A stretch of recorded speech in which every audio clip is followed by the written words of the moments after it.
Captain Sarah Martinez crouched behind the concrete barrier, her heart pounding as explosions lit up the night sky around her. The abandoned factory district had become a war zone, and her unit was trapped in the middle of it. Radio chatter filled her earpiece with panicked voices and static interference. "Command, this is Alpha Team. We're taking heavy fire from enemy armor. Request immediate air support," she spoke into her radio, trying to keep her voice steady despite the chaos surrounding her. The response came back crackling with static.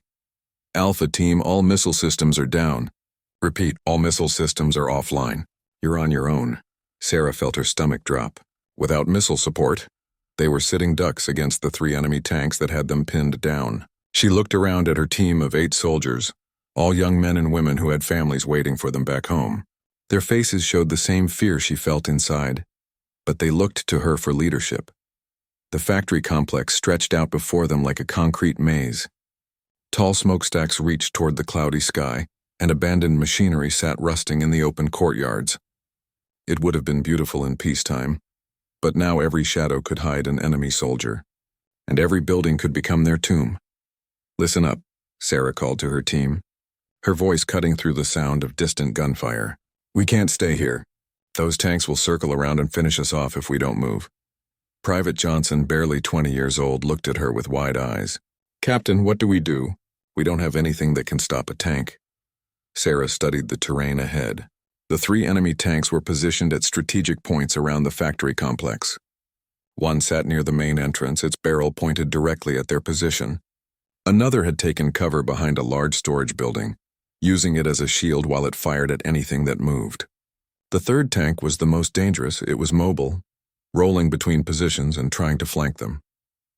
"We're going to take them out the old-fashioned way," Sarah said, checking her equipment. She had grenades, her rifle, and years of training. More importantly, she had the element of surprise. The enemy tank crews probably thought they were invincible against a small infantry unit. Sergeant Williams, her second in command, crawled over to her position. "Captain, that's suicide." "Those are modern battle tanks. Our small arms won't even scratch their armor." Sarah nodded, understanding his concern. "You're right about a frontal assault. But tanks have weak points. The tracks, the engine vents, the observation ports. We just need to get close enough." She pulled out her tactical map and spread it on the ground. "Look here. The factory has an old underground tunnel system that connected the different buildings. If we can access it, we might be able to get behind them." The team gathered around the map as Sarah traced possible routes with her finger. "Johnson and Martinez will create a distraction here near the east wall. Keep their attention focused on that direction. Williams, take Thompson and Garcia through the tunnel system. Your job is to disable the stationary tanks." "What about you, Captain?" Sergeant Williams asked. Sarah pointed to the mobile tank that was currently moving between positions. "I'm going after the roving tank. It's the biggest threat because it can reposition and catch us off guard." Private Johnson looked nervous. "Captain, shouldn't someone go with you?" "No. The fewer people moving around up there, the better our chances. Besides, someone needs to coordinate the overall attack." Sarah folded up the map and tucked it into her vest. "Remember, we go in 15 minutes. Synchronize your watches." As her team prepared for the mission, Sarah took a moment to think about how they had ended up in this situation. Their convoy had been traveling through what was supposed to be secure territory when the ambush happened. The enemy had used the factory complex perfectly, turning it into a killing field where their superior firepower could be used most effectively. She thought about her daughter Emma back home, probably doing homework at the kitchen table right now. Her ex-husband would be helping with math problems, making sure Emma brushed her teeth before bed. Sarah had promised she would come home from this deployment, and she intended to keep that promise. "Captain," Private Martinez called softly, "movement on the south side. The mobile tank is repositioning again." Sarah peered through her binoculars and watched the enemy tank lumber between 2 buildings. The crew inside probably felt completely safe, protected by several inches of steel armor.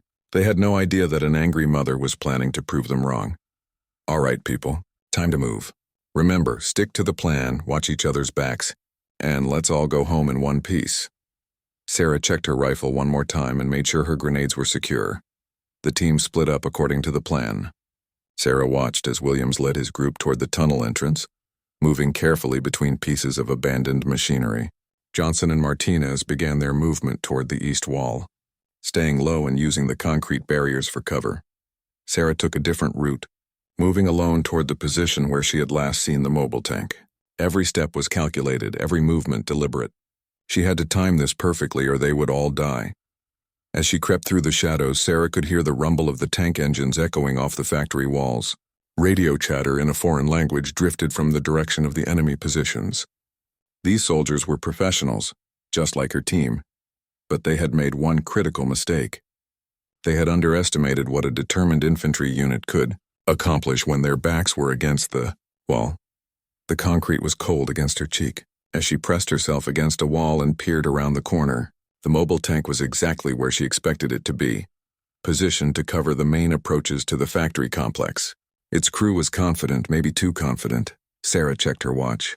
2 minutes until the coordinated attack began. She said a silent prayer, thinking once more about Emma and the promise she had made. Then she began her final approach, moving like a ghost through the industrial graveyard, ready to prove that sometimes the most dangerous weapon on a battlefield isn't made of steel and explosives, but of determination and the fierce love of someone fighting to get home. Sarah moved through the industrial complex like a shadow, her boots making no sound on the concrete. The mobile tank was about 50 meters away, its diesel engine rumbling as it slowly patrolled between two large storage buildings. She could see the commander's hatch was slightly open, which meant someone was keeping watch from inside. The factory complex was filled with perfect hiding spots. Old conveyor belts, massive concrete pillars, and rusted machinery created a maze that worked to her advantage. The enemy tank crew might have superior firepower, but they couldn't see through solid concrete. Through her earpiece, she heard the faint whisper of Sergeant Williams. "Tunnel team in position. We can see the first stationary tank. Waiting for your signal, Captain." Sarah pressed her radio button twice, the agreed-upon signal for acknowledged. She couldn't risk speaking out loud now that she was so close to her target. The mobile tank had stopped moving. Sarah could hear voices speaking in Russian coming from inside the vehicle. The crew was probably discussing their next move, feeling completely secure inside their steel fortress. They had no idea that death was crawling toward them through the shadows. Sarah studied the tank carefully. It was a modern T-80, heavily armored and equipped with reactive armor plates that would explode outward if hit by conventional weapons. The main gun could punch through several feet of concrete, and the machine guns mounted on top could cut down infantry with ease.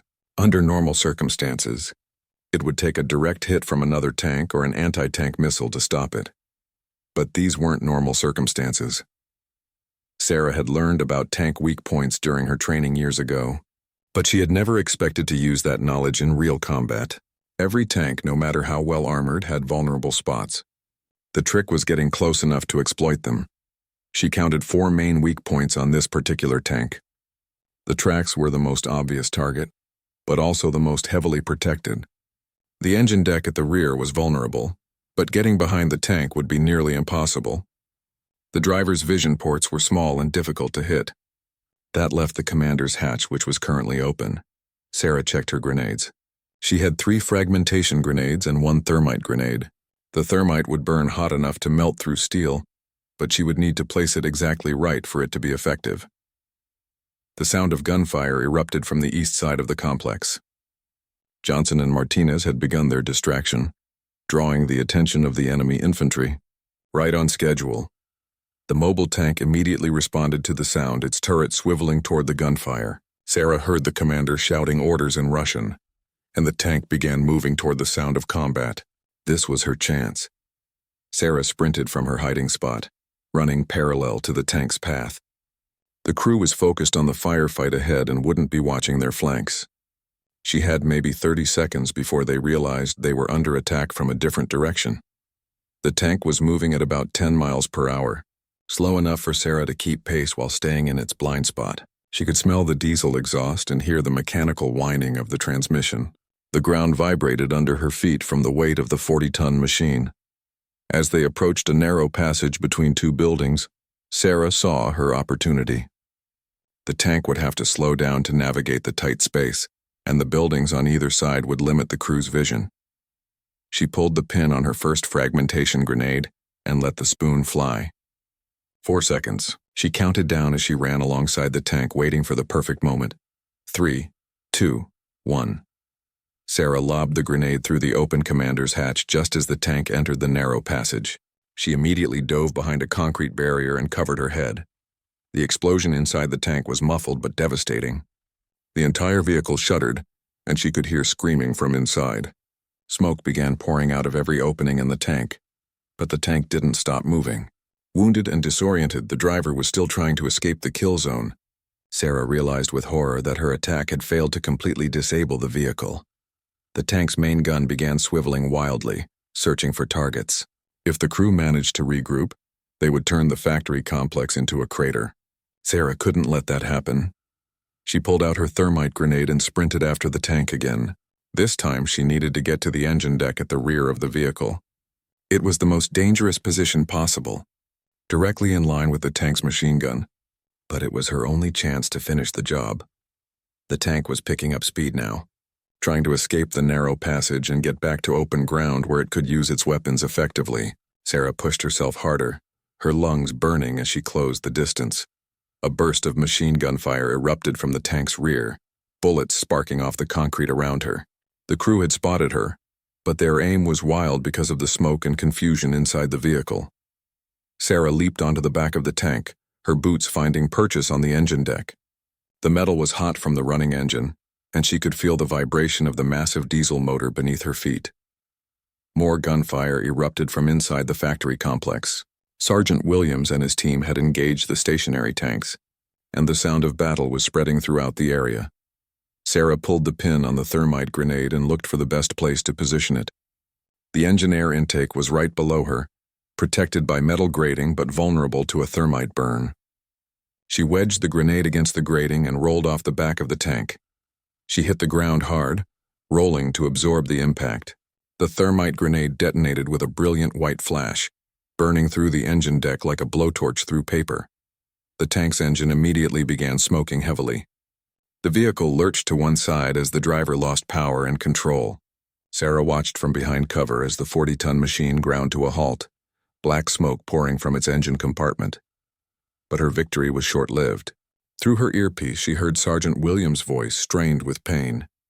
"Captain, we're in trouble. First tank is down, but the second one has us pinned. Thompson is hit bad, and we can't get to him." Sarah looked toward the center of the complex, where Williams's team was supposed to be attacking the stationary tanks. She could see muzzle flashes and hear the distinctive crack of tank rounds hitting concrete. Her team needed her, but she was still exposed near the disabled mobile tank. The crew inside might still be alive and dangerous. She needed to make sure this threat was completely neutralized before moving to help her other soldiers. Sarah approached the smoking tank carefully, her rifle ready. The crew hatches were still closed, and she couldn't tell if anyone inside was still alive. She could hear moaning and coughing coming from within the vehicle, which meant at least some of the crew had survived her attack. She climbed back onto the tank and positioned herself next to the commander's hatch. With her rifle ready, she reached down and threw the hatch open. The scene inside was horrific. Her fragmentation grenade had done terrible damage in the confined space. But one crew member was still alive, reaching for his sidearm with a shaking hand. Sarah didn't hesitate. Her rifle barked twice, and the threat was eliminated. One tank down, 2 to go. And her team was running out of time. Sarah jumped down from the disabled tank and immediately began moving toward the sound of gunfire, where her team was engaged with the second enemy tank. The smoke from the destroyed mobile tank provided good cover as she navigated through the industrial maze. Through her radio, she could hear the desperate voices of her soldiers. "Captain, Thompson's bleeding bad. We need to get him out of here," Sergeant Williams transmitted, his voice tight with stress. "Hold position." "I'm moving to support," Sarah replied, checking her remaining equipment. She had 2 fragmentation grenades left and her rifle with 3 magazines. Not much to take on a fully operational battle tank, but it would have to be enough. As she moved closer to the firefight, Sarah could see the second enemy tank positioned behind a large concrete loading dock. It was using the structure as cover while firing at her trapped soldiers. The tank crew was smart, keeping their vehicle protected while using their superior firepower to pin down the infantry. The sound of Williams' rifle echoed through the complex, followed immediately by the thunderous boom of the tank's main gun. Concrete fragments rained down as the tank round exploded against a nearby wall. Sarah realized she needed a better understanding of the battlefield layout. She climbed up a set of metal stairs attached to a storage silo, gaining elevation so she could observe the enemy position. From her elevated position, Sarah could see the full tactical situation. The second tank was indeed behind the loading dock, but she could also see that Williams and his remaining team members were trapped in a drainage ditch about 60 meters away. Thompson was lying motionless, and Sarah couldn't tell if he was unconscious or worse.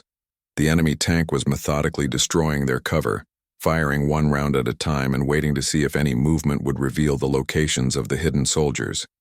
It was a cold, calculated approach that would eventually succeed in eliminating her entire team. But Sarah also noticed something the tank crew probably didn't realize.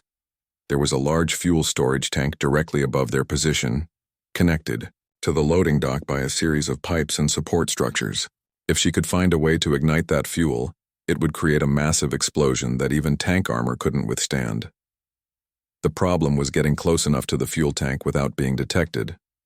The area around the loading dock was completely open, offering no cover for an infantry approach. Sarah studied the industrial complex's layout more carefully. There was an old crane system that ran along tracks mounted high on the factory walls. The tracks passed directly over the fuel storage area. If she could access the crane system, she might be able to position herself above the enemy tank. She began moving toward the base of the crane system, staying low and using the smoke from the destroyed mobile tank to mask her movement. The crane access ladder was rusted but still solid. Sarah began climbing, her equipment weighing her down with each rung. As she climbed higher, the sounds of battle became more distant but no less urgent. She could hear Williams trying to keep his team's spirits up, even though their situation was desperate. "Stay down, Garcia. That tank can't hit what it can't see." The crane tracks were about 30 feet above the ground, high enough to avoid detection but low enough for Sarah to accurately throw her grenades. She began moving along the tracks, using the crane's control cabin for cover as she positioned herself above the enemy tank. From her elevated position, Sarah could see into the tank crew's position much better. The commander's hatch was closed this time, but the engine deck was exposed. More importantly, she could see exactly where the fuel lines connected to the storage tank above the enemy position. Sarah pulled out one of her remaining fragmentation grenades and studied the fuel line connections. If she could rupture the main fuel line, diesel would pour down onto the tank's engine deck. Then, if she could create an ignition source, the resulting fire would be hot enough to disable the tank and possibly cook off its ammunition. The plan was risky. If the fuel explosion was too large, it might kill her own soldiers who were trapped nearby. But if she did nothing, the tank would eventually eliminate her entire team anyway. Sarah keyed her radio. "Williams, this is the captain. In 60 seconds, I want you and your team to move as far back as possible from the tank position. Take Thompson with you, even if you have to drag him." "Roger, Captain. What are you planning?" "Something stupid and dangerous. Just get your people clear." Sarah watched through her rifle scope as Williams and Garcia began moving Thompson away from their position. The wounded soldier was conscious but barely able to help with his own evacuation. The enemy tank immediately responded to the movement, its turret swiveling to track the retreating soldiers. Sarah realized this was her opportunity. While the tank crew was focused on her escaping team members, they wouldn't be watching for threats from above. She pulled the pin on her fragmentation grenade and carefully aimed for the main fuel line connection. The throw had to be perfect. Too short, and the grenade would explode harmlessly against the concrete. Too long, and it would miss the fuel lines entirely. Sarah took a deep breath, calculated the distance and trajectory, and released the grenade. The explosion ruptured the fuel line exactly as planned. Diesel fuel began pouring down onto the tank like a waterfall, covering the engine deck and pooling around the vehicle's tracks. But the fuel wasn't igniting on its own. Sarah needed to create a spark or flame to start the fire. She looked around desperately for anything she could use as an ignition source. Then she remembered the thermite grenade she had used on the first tank. The white-hot chemical reaction had burned through steel like butter. She didn't have any more thermite grenades, but she did have tracer rounds for her rifle. Tracer rounds contained phosphorus that burned brightly to mark the path of bullets during night combat. If she could hit the pooled diesel fuel with a tracer round, it might provide enough heat to ignite the fuel. Sarah switched to her tracer ammunition and took careful aim at the diesel-soaked area around the tank. The enemy crew was still focused on pursuing her retreating team members and hadn't noticed the fuel pouring down from above. She fired 3 quick shots, the bright orange tracers streaking down toward the fuel-covered tank. The third tracer round hit the pooled diesel and immediately ignited it. Flames erupted around the tank like a volcanic explosion, climbing up the sides of the vehicle and engulfing the engine compartment. The tank crew realized their danger immediately. The commander's hatch flew open, and Sarah could see crew members trying to escape the burning vehicle. But the fire was spreading too quickly, fed by the continuous flow of diesel fuel from the ruptured lines above. Within seconds, the external fuel fire reached the tank's own fuel tanks. The resulting explosion shook the entire factory complex, sending a pillar of fire and black smoke hundreds of feet into the air. Sarah had to grab onto the crane structure to keep from being thrown off by the blast wave. Pieces of burning metal rained down around her position, and the heat from the explosion was intense even at her elevated position. Through the smoke and flames, she could see that the second enemy tank was completely destroyed. Nothing could have survived that inferno. But her celebration was interrupted by a new sound, the rumbling of another tank engine. Sarah looked toward the third enemy position and realized with growing dread that the final tank was moving. It had been silent and stationary throughout the battle, but now it was coming to investigate the destruction of its companion vehicles, and Sarah was completely exposed on the crane system, silhouetted against the fire and smoke, with only one fragmentation grenade remaining. The third tank rounded the corner of a building and immediately spotted her position. Its main gun began traversing toward her location, and Sarah realized she had about 10 seconds before 40 tons of angry steel turned her into a memory. She grabbed onto the crane's cable system and began rappelling down toward the ground as fast as possible. Behind her, the tank's main gun fired, and the entire crane structure exploded in a shower of sparks and twisted metal. Sarah hit the ground hard as burning metal from the destroyed crane rained down around her. She rolled behind a concrete pillar just as the third tank fired again, the massive round blowing a crater in the wall where she had been standing moments before. Her ears were ringing from the explosion, and she could taste blood in her mouth. But she was alive, and that meant she still had a chance to save her team and complete the mission. The third tank was different from the others. As Sarah peered around her cover, she could see it was a newer model, possibly a T-90 with upgraded armor and reactive defense systems. It moved with the confidence of a crew that knew they were facing only infantry weapons. Through her damaged radio, she heard Williams trying to reach her. "Captain, do you copy? That last explosion was huge. What's your status?" Sarah pressed her radio button, wincing at the pain in her ribs. "I'm alive, Sergeant. Second tank is destroyed, but we've got a big problem. The third tank is mobile and hunting for us. Roger that. Thompson is stable for now, but he needs medical attention soon. Garcia and I are in a good defensive position, but we can't move with Thompson." Sarah studied the approaching tank carefully. Unlike the previous two, this crew was being much more cautious. They were using proper infantry hunting techniques, moving slowly and systematically clearing each potential hiding spot. The tank stopped about 100 meters away and began scanning the area with its thermal imaging system. Sarah realized that her body heat would show up clearly on their displays unless she found a way to mask her thermal signature. She looked around and spotted a steam pipe that had been ruptured during the battle. Hot vapor was pouring out, creating a cloud of superheated air. If she could position herself near the steam leak, it might confuse the tank's thermal sensors. Sarah began moving toward the steam pipe, staying low and using every piece of cover available. The tank's main gun tracked back and forth, searching for targets. She could hear the hydraulic whining of the turret motors as the crew methodically scanned the battlefield. The steam from the broken pipe was scalding hot, but Sarah forced herself to get close enough that the thermal bloom would hide her heat signature. The superheated vapor burned her exposed skin, but it was better than being vaporized by a tank round. From her new position, Sarah had a better view of the enemy tank's tactics. The crew was professional and disciplined, exactly what she would expect from elite armored units. They weren't making the mistakes that had allowed her to destroy the first two tanks, but every tank crew, no matter how well trained, had to follow certain procedures. And procedures could be predicted and exploited by someone who understood armored warfare. Sarah watched as the tank moved into a hull-down position behind a concrete wall. exposing only its turret while keeping the vulnerable hull protected. It was a textbook defensive maneuver, but it also limited the crew's vision and mobility. She keyed her radio again. "Williams, I need you to create another distraction.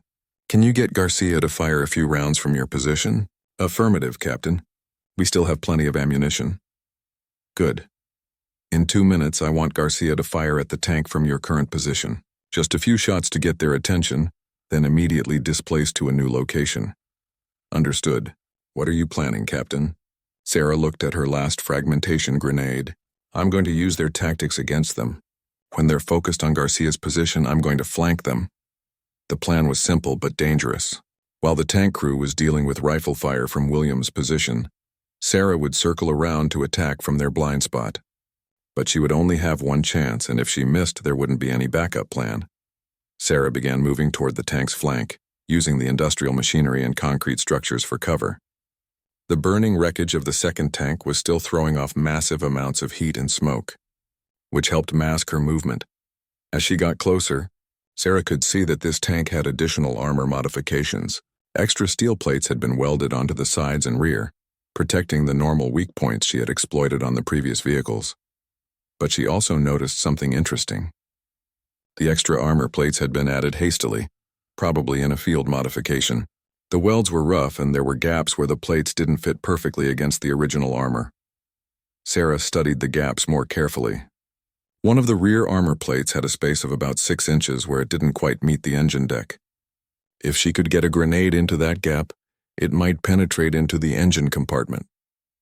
Through her earpiece, she heard Garcia's rifle firing from Williams's position. The tank immediately responded, its turret swiveling toward the sound of gunfire and firing a round at the suspected sniper position. While the tank crew was focused on the rifle fire, Sarah sprinted toward the rear of the vehicle. She had maybe 30 seconds before they realized the rifle fire was just a distraction. Sarah reached the back of the tank and immediately began looking for the armor gap she had spotted. Up close, the space was smaller than it had appeared from a distance, but it might still be large enough for her grenade. She pulled the pin on her last fragmentation grenade and tried to wedge it into the gap between armor plates. The space was tight, and she had to push hard to get the grenade positioned properly. Behind her, she heard the tank's engine revving as the crew prepared to reposition to a new firing location. Sarah realized with horror that the tank was about to move, and she was directly behind it. If the crew put the tank in reverse, she would be crushed under 40 tons of steel. She had to finish placing the grenade and get clear before they started moving. Sarah gave the grenade one final push, wedging it as deeply into the armor gap as possible. Then she threw herself sideways, rolling away from the tank just as it began backing up. The grenade detonated just as the tank started moving. The explosion was partially contained by the armor plates, but the blast effect was channeled into the engine compartment through the gap Sarah had exploited. Black smoke immediately began pouring from the tank's engine vents. The vehicle lurched to one side and ground to a halt, its engine destroyed by the internally directed explosion. But the tank wasn't completely disabled. The crew was still alive inside and the main gun was still functional. Sarah could hear the turret motors whining as the crew tried to traverse their weapon toward her position.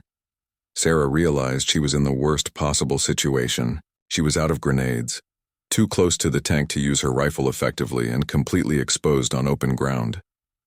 The tank's machine gun began firing, bullets sparking off the concrete around her feet. Sarah ran toward the nearest cover, a pile of steel beams about 20 meters away.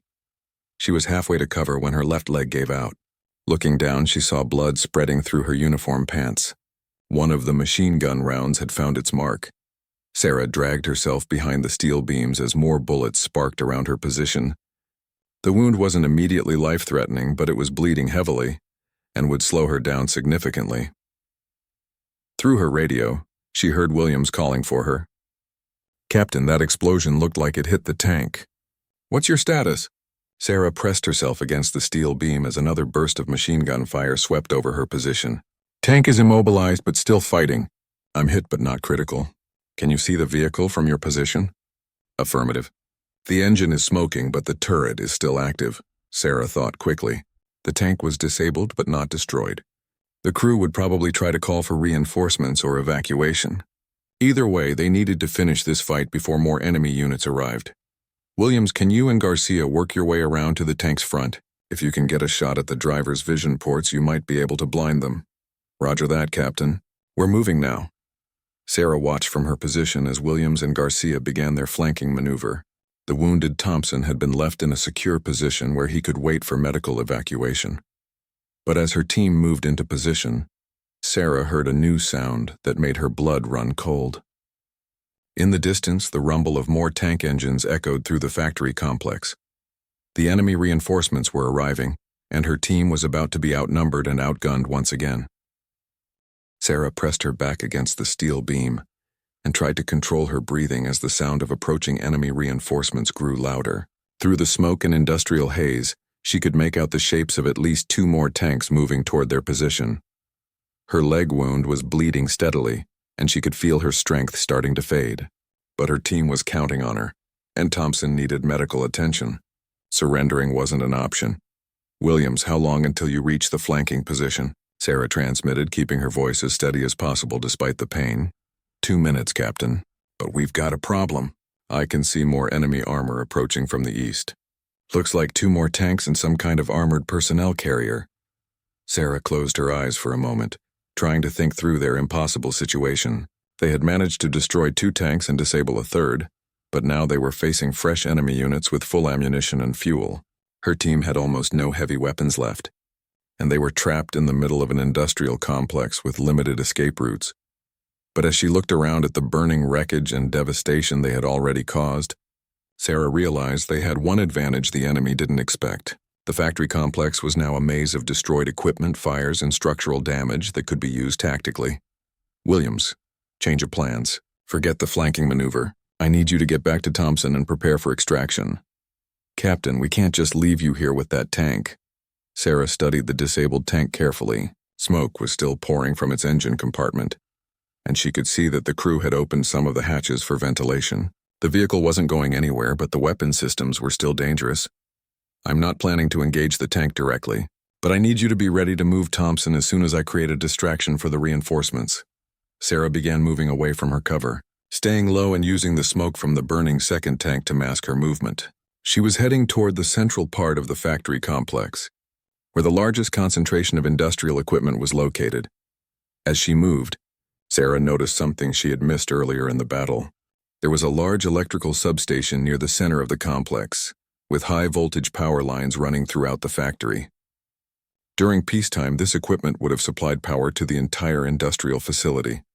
More importantly, Sarah could see that some of the power lines had been damaged during the fighting. Sparks were arcing from broken connections, and one of the main transformers was making a dangerous humming sound that indicated electrical instability. Sarah keyed her radio again. Williams, do you remember our training exercise at Fort Campbell? The one where we had to clear the power plant? There was a pause before Williams responded. You mean the scenario where we used the electrical grid as a weapon? Exactly. I need you to trust me and get Thompson ready for immediate evacuation. When you hear the lights go out, start moving toward the extraction point. Sarah reached the electrical substation and began studying the damaged equipment. The main power feeds were clearly marked, and she could see which circuits controlled different sections of the factory complex.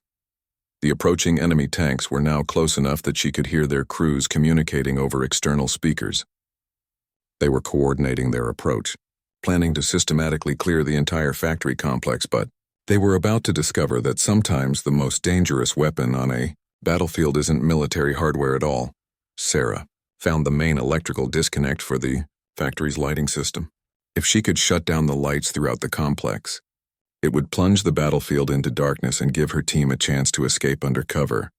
More importantly, the electrical equipment itself could be turned into a weapon.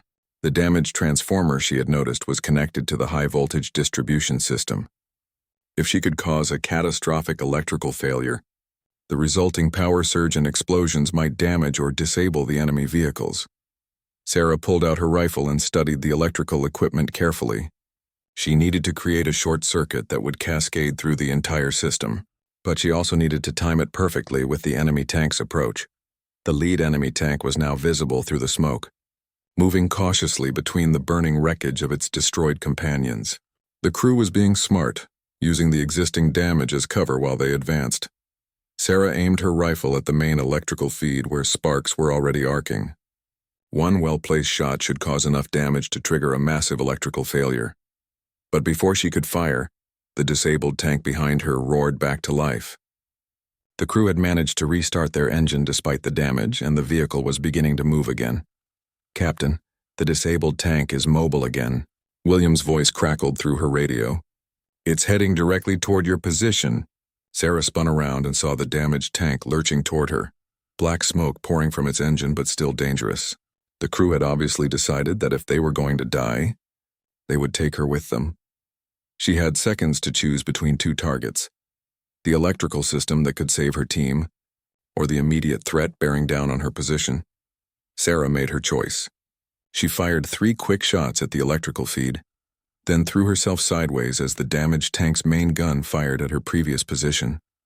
The electrical system exploded in a shower of sparks and flame. Power lines throughout the factory complex began arcing and shorting out as the electrical surge cascaded through the damaged grid. The factory lights went out instantly, plunging the entire battlefield into darkness except for the fires from the destroyed vehicles. But the electrical explosion was just beginning. Transformers throughout the complex began exploding in sequence as the power surge overloaded them. Each explosion lit up the night like lightning, creating a strobing effect that would disorient the approaching enemy tanks. The damaged tank that had been pursuing Sarah ground to a halt as its electrical systems were fried by the power surge. Steam hissed from its damaged engine as the vehicle finally died completely, but Sarah's victory was short-lived. The lead enemy reinforcement tank had night vision equipment and was still advancing through the electrical chaos. Its thermal imaging would still be able to track her heat signature even in the darkness.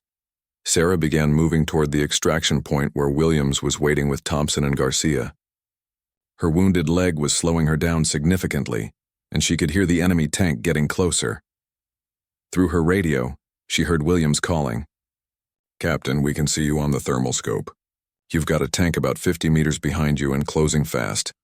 Sarah looked back and saw the green glow of the enemy tank's night vision equipment cutting through the darkness. She wasn't going to make it to the extraction point before they caught up with her. "Williams, start moving Thompson toward the exit." "Don't wait for me." "Negative, Captain. We're not leaving without you." Sarah reached a large piece of industrial equipment and took cover behind it. The pursuing tank was now close enough that she could hear the crew talking inside. They knew they had her trapped, and they were taking their time to ensure they didn't miss. But as Sarah waited for the end, she heard a new sound cutting through the night air. It was the distinctive whoop whoop whoop of helicopter rotor blades. "Alpha Team, this is Cavalry 6. We have your position and are inbound for close air support." Sarah looked up and saw the outline of an attack helicopter silhouetted against the stars. The missile systems might have been down earlier, but air support had finally arrived. "Cavalry 6, we have friendly forces in the area. Be advised, enemy armor is approximately 50 meters from my position bearing northeast." "Roger that, Alpha Team. We have visual on enemy armor. Keep your heads down." The helicopter opened fire with its chain gun, tracers lighting up the night as they stitched across the enemy tank's position. The tank immediately returned fire, its main gun booming in the darkness. Sarah used the distraction to begin moving toward her team's position again. Behind her, the battle between the helicopter and the remaining enemy tanks lit up the factory complex like a deadly fireworks display. "Captain," Williams called from ahead. "This way! We've got Thompson ready for extraction." Sarah limped toward the sound of his voice, finally reuniting with her surviving team members. Thompson was conscious but pale, and Garcia was helping support his weight. "Is everyone accounted for?" Sarah asked, conducting a quick head count. "All present, Captain." "What are your orders?" Sarah looked back at the battle still raging behind them. The helicopter was methodically destroying the remaining enemy vehicles, but there might be more reinforcements coming. "We're getting out of here. Thompson needs medical attention, and we've accomplished our mission." As they began moving toward the extraction zone, Sarah allowed herself one moment to feel proud of what her team had accomplished.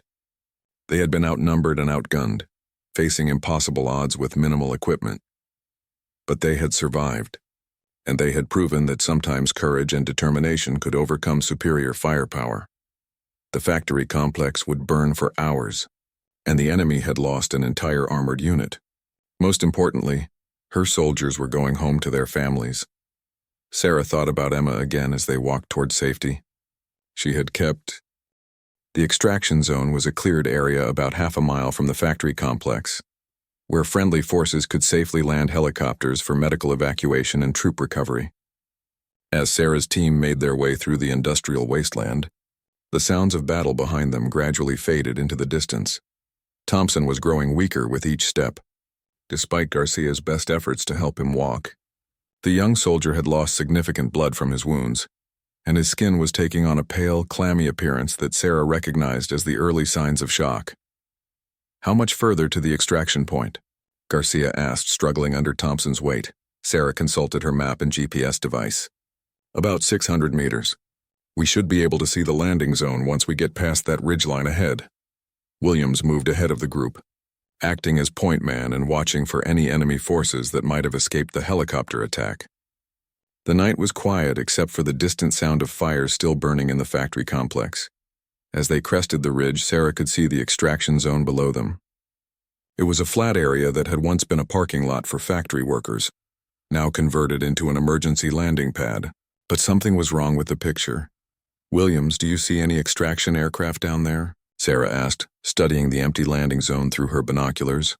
"Negative, Captain. The LZ is empty. No birds on the ground." Sarah checked her radio and tried to contact the extraction coordinator. "Extraction Control, this is Alpha Team requesting immediate medical evacuation. We have one urgent casualty and are at the designated pickup zone." The response came back filled with static and interference. "Alpha Team, be advised that all medical evacuation flights are grounded due to enemy air defense activity in your area. We cannot send aircraft until the threat is neutralized." Sarah felt her heart sink. Thompson needed medical attention immediately, but they were stuck in hostile territory with no way to get him to a hospital. "What kind of air defense threat?" Sarah transmitted back. "Enemy mobile SAM sites are active in your operational area. 2 of our helicopters have already been shot down attempting medical evacuations." Sarah looked down at Thompson, who was now barely conscious. Garcia was doing his best with field first aid, but the young soldier needed surgery and blood transfusions that could only be provided at a proper medical facility. "How long until the SAM threat is eliminated?" Sarah asked, unknown at this time. "Could be hours, could be days." Williams moved closer to Sarah and spoke quietly. "Captain Thompson doesn't have hours. If we don't get him medical attention soon, he's not going to make it." Sarah studied the map again, looking for alternatives.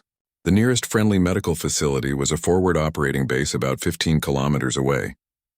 Too far to carry Thompson, especially with her own wounded leg slowing them down. But there was another option. Sarah remembered seeing a civilian medical clinic marked on her map, located in a small town about 3 kilometers from their current position. It wouldn't have the advanced surgical capabilities of a military hospital, but it might have the basic supplies needed to stabilize Thompson until proper evacuation could be arranged. "Change of plans," Sarah announced to her team. "We're going to move to the civilian medical facility in the town of Kozlovka. It's our best chance to get Thompson the help he needs." "Captain, is it safe to involve civilians in this?" Garcia asked. Sarah looked down at Thompson again. The young soldier was fighting for his life, and she couldn't let him die because of tactical concerns about civilian involvement. Thompson's life is more important than operational security right now. "We'll take our chances with the civilians." The team began moving toward the town, with Williams continuing to act as point man and Sarah bringing up the rear despite her wounded leg. The terrain was rough, filled with ditches and small hills that made travel difficult while carrying a wounded soldier. As they walked, Sarah reflected on everything that had happened during the battle.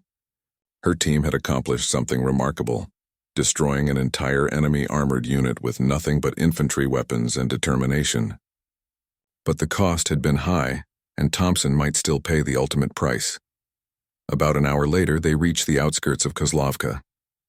The town was small, probably home to fewer than 1,000 people, with modest houses and a few small businesses clustered around a central square. Most of the buildings were dark, as the residents had probably taken shelter when the fighting started nearby, but Sarah could see lights on in one building near the center of town, which according to her map was the medical clinic. "Williams, I want you to approach the clinic first and make contact with whoever is inside. Explain that we have a wounded soldier who needs medical attention." "What if they refuse to help, Captain?" Sarah checked her rifle and made sure it was ready for use.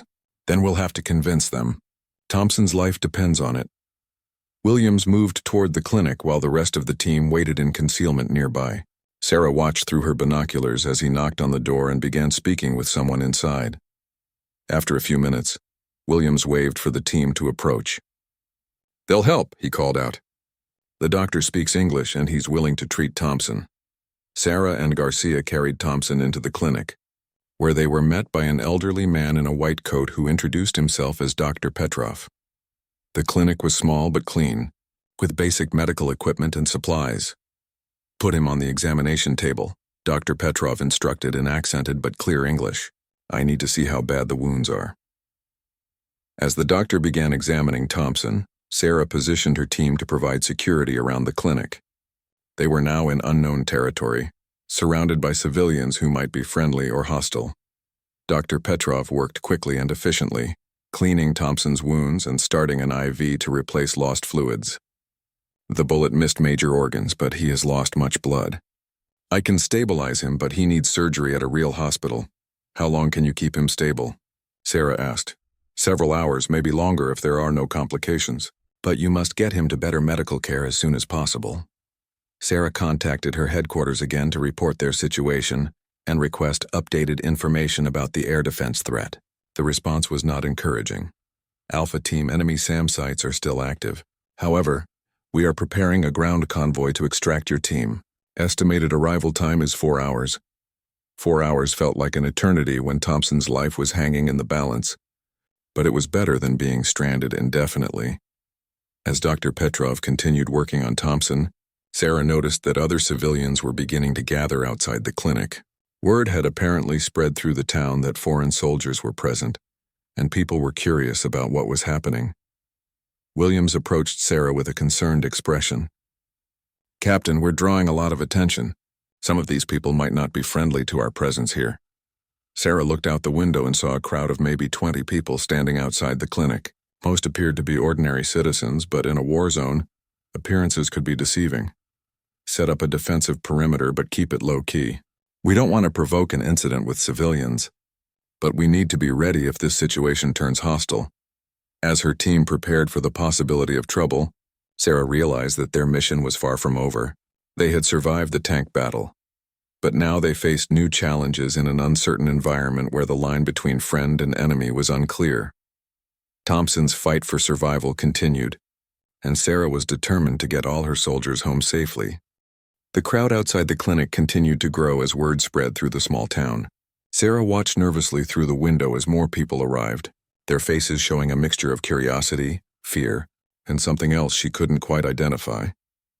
Dr. Petrov finished stabilizing Thompson and approached Sarah with a grim expression. "Your soldier will live, but I'm concerned about something else. Some of the people outside are not just curious townspeople." "What do you mean?" Sarah asked, her hand instinctively moving toward her weapon. "There are enemy sympathizers in this town, people who support the forces you have been fighting. They know you are here, and they may try to cause trouble before your rescue arrives." Sarah felt a chill run down her spine. They had escaped one deadly situation only to walk into another potential trap, but they couldn't move Thompson in his current condition, and they had nowhere else to go. "Doctor, is there a back exit from this building?" "Yes, but the entire town is small. There's nowhere to hide if people truly want to find you." Through her radio, Sarah contacted her team members positioned around the clinic. "All stations, be advised we may have hostile civilians in the area. Stay alert but do not engage unless fired upon." Williams responded immediately. "Captain, I'm seeing some suspicious movement on the north side. A group of men just disappeared into one of the houses and they were carrying what looked like hunting rifles." Sarah made a quick tactical assessment.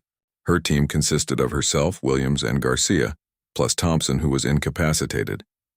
They had limited ammunition after the tank battle, and they were in unfamiliar territory surrounded by potentially hostile civilians. But they also had some advantages.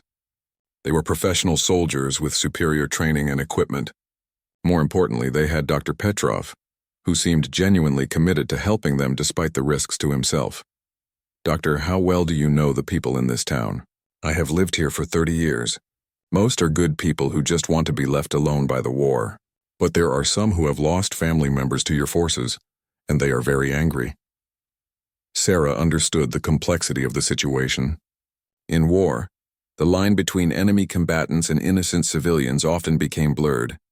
People who had suffered losses might take up arms for revenge, even if they weren't official military personnel. Can you identify the hostile individuals? If we know who they are, we might be able to avoid confrontation. Dr. Petrov moved to the window and carefully looked outside.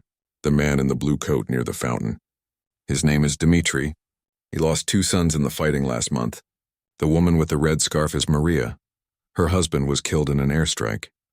Sarah studied the people Dr. Petrov had pointed out.